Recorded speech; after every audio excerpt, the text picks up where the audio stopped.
Les robots aspirateurs pullulent sur internet et ils semblent être les cadeaux high-tech d'intérieur parfaits pour les fêtes de fin d'année comme Noël. Et puisque les robots, c'est coté, j'ai décidé de tester le robot aspirateur Secotech Konga 5490. J'espère que vous avez apprécié le jeu de mots parce que c'est pas le dernier.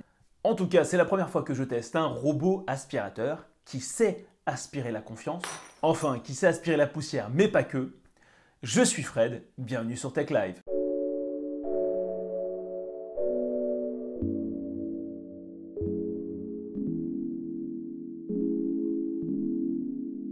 Encore une vidéo qui n'est pas liée au Chromebook. Alors, comme vous le savez, je suis technophile et j'aime bien varier les plaisirs et sortir de ma zone de confort. N'hésitez pas, en tout cas, à me dire en commentaire si ce genre de vidéo peut vous plaire. Dans tous les cas, sachez que j'ai 2 Chromebooks à la maison qui sont prêts à être testés. Donc, en théorie, la prochaine vidéo sera dédiée au Chromebook. On a malheureusement subi un problème technique, revenons au sujet du jour, à savoir le Konga 5490. Celui-ci arrive dans une belle boîte qui vante toutes les caractéristiques du robot et il y a effectivement beaucoup d'éléments à énumérer. Dans la boîte, nous allons donc retrouver le robot aspirateur, mais pas que puisqu'il va être accompagné de pas mal d'accessoires.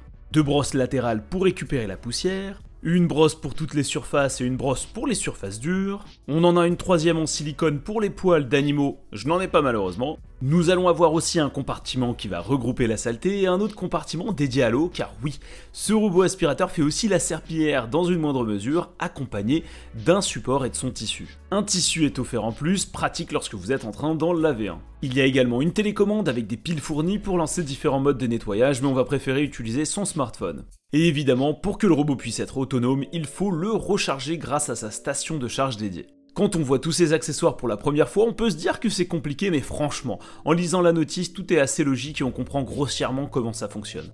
Concernant le robot en lui-même, celui-ci a un design sobre, principalement composé de plastique mais avec une partie supérieure en verre. Personnellement, lorsque je le regarde, je le trouve plutôt stylé, plutôt classe, surtout grâce à son verre, mais aussi sa petite tour au-dessus de tout, qui est en fait le télémètre laser permettant de visualiser l'environnement autour de lui pour éviter les obstacles et ainsi optimiser les passages. En plus du capteur laser, il possède aussi d'autres capteurs, un capteur émetteur récepteur infrarouge, un capteur optique pour éviter les chocs contre les objets et des capteurs contre la chute. En dessous, nous allons retrouver les accessoires que nous avons cités tout à l'heure, mais cette fois-ci installés. On remarque qu'il n'y a qu'un seul emplacement pour la brosse rotative qui semble suffire. On a 2 roues rétractables et une roue omnidirectionnelle ainsi que les bornes de charge. Pour l'allumer, il faudra d'abord le charger via sa station de charge qui, ma foi, est en plastique et suffisante, et appuyer sur le bouton d'allumage sur la partie haute.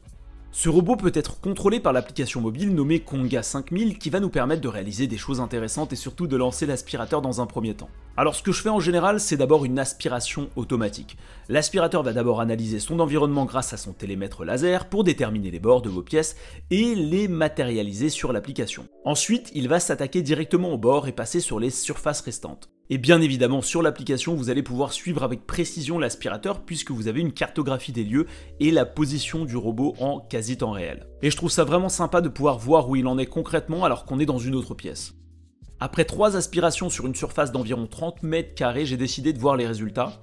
Donc on retire plutôt facilement le conteneur et comme vous pouvez le voir, on a un beau tas de poussière qu'on peut facilement éjecter du bac. Du coup, l'aspirateur fait bien son boulot. Alors durant cette expérience, j'ai pu voir que le robot avait eu du mal avec certains éléments. J'ai un modèle de lampadaire sur lequel le robot galérait à nettoyer mais s'en sortait tout de même après quelques minutes. On a l'impression qu'il constate qu'il est bloqué et décide de changer de position à un moment donné. Les câbles font clairement partie de ses ennemis, il ne faut en laisser traîner aucun, autrement il risque de s'en mêler avec et vous allez devoir intervenir pour les lui retirer avec un risque que le programme redémarre depuis le début. Ça m'est arrivé une fois sur 2 câbles rencontrés et c'est vrai que c'est un peu chiant. Au niveau des tapis, il est passé nickel sur les miens, après j'ai pas non plus des tapis hauts de 3 mètres, mais on sent que les roues rétractables permettent d'escalader ce genre de surface. Il n'a pas de problème de chute, il me semble qu'aujourd'hui ça devient un prérequis pour les robots aspirateurs du marché. J'ai testé aussi la partie serpillière, il y a effectivement un bac permettant de contenir de l'eau, mais également de la poussière pour faire les 2 jobs en même temps. J'ai donc mélangé de l'eau avec du produit nettoyant pour le sol que j'ai versé directement dans le conteneur. Et toujours pour la même surface d'environ 30 mètres carrés, le robot va utiliser la moitié du réservoir de 270 ml lorsqu'on choisit un débit de consommation moyen. Le robot va procéder en Y, c'est-à-dire qu'il va s'orienter vers une diagonale, revenir en arrière, passer sur l'autre diagonale, revenir en arrière et avancer, un système pour insister un peu plus sur les tâches incrustées. Globalement, il fait le boulot, on constate bien les traces d'eau se déposer et surtout le parfum de cerisier qui va rafraîchir votre intérieur. C'est un aspirateur doté d'une puissance de 10 000 pascal qui émet un bruit inférieur à 64 décibels, plutôt inférieur à ce qu'on entend sur le marché des aspirateurs. Évidemment, il fait quand même du bruit et vous ne pourrez pas vous concentrer pour réaliser d'autres activités.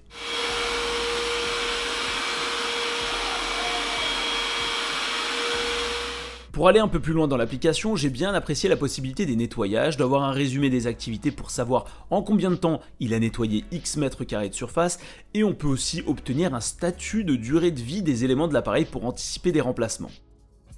Cela dit, l'application n'est pas forcément claire, comme la distinction entre plan et carte, le fait de ne pas pouvoir avoir de carte s'il n'y a pas eu de passage complet. Bref, ça aurait pu être présenté autrement ou bien mieux guidé avec d'autres interfaces. Autrement, un point plutôt négatif, car j'aime bien contrôler mes objets connectés avec la voix, et bien je n'ai pas réussi à synchroniser l'assistant vocal Google Assistant avec le robot. C'est clairement une tannée car il y a peu d'aide, apparemment il faut passer par l'assistant Google et non par l'application Google Home, pourtant on retrouve des informations contradictoires sur internet et on ne sait pas si ça s'adresse à notre modèle ou à un autre modèle de la marque. Je veux vous dire que ce n'est pas indispensable, mais lorsqu'on met en avant cette feature, c'est dommage qu'il n'y ait pas un process très précis et compréhensible. C'est assez étrange, tout comme le nombre d'applications qu'il y a sur le Play Store autour des produits Konga. En gros, on a l'impression que pour chaque série, ou en tout cas chaque gamme de robots aspirateurs, on va avoir une application. Pourquoi ne pas faire une simple application qui va centraliser l'ensemble des robots aspirateurs et qui va s'adapter par rapport au modèle qui va être choisi dans l'application même? Alors pour conclure, un robot aspirateur a pour rôle avant tout d'aspirer la poussière, mais n'est pas capable de faire le ménage à votre place. Il est donc nécessaire, peu importe le modèle que vous choisissez, de ranger vos affaires pour vous, mais également pour le robot aspirateur qui va passer. Le Konga 5490 fait très bien son boulot, et ce que j'aime bien, c'est son raisonnement qui est très logique, où il va d'abord repérer les lieux, travailler sur les bords et se recentrer finalement sur les surfaces restantes. Comme vous avez pu le voir, on a des résultats intéressants, il a réussi à récupérer la poussière et en former une pelote. Il est aussi capable de récupérer les saletés alimentaires, par contre il ne pourra pas nettoyer une part de gâteau. La partie serpillière, comme j'aime bien l'appeler, nous a montré que le robot était capable de déposer une couche de liquide sur les différentes surfaces et de nettoyer légèrement ces surfaces. Encore une fois, rien ne vaut une vraie serpillière où vous allez vous émettre la force que vous souhaitez pour pouvoir nettoyer en profondeur. Avec toute cette terminologie, j'ai l'impression de parler comme Monsieur Propre. Je dirais que ce robot aspirateur vient en complément de votre ménage. Il va pouvoir passer quotidiennement, régulièrement, pouvoir faire des petits nettoyages, mais vous allez devoir vous atteler à la tâche et retirer vous-même les gros déchets ou bien les tâches qui sont réellement incrustées dans les surfaces. Personnellement, ce sera son rôle me concernant. Voilà tout pour cette vidéo test du Secotech Konga 5490 que vous allez pouvoir trouver aux alentours des 450 € sur internet. J'espère que cette vidéo vous aura plu. Si tel est le cas, n'hésitez pas à liker, à la partager, à poser vos questions en commentaire si vous en avez, et à vous abonner à la chaîne Tech Live si vous ne l'êtes toujours pas, sans oublier d'activer la cloche de notification pour être prévenu dès qu'une nouvelle vidéo est publiée sur la chaîne. Je vous souhaite de belles fêtes de fin d'année et je vous dis à la prochaine pour le test d'un nouveau Chromebook. Ciao, bye bye!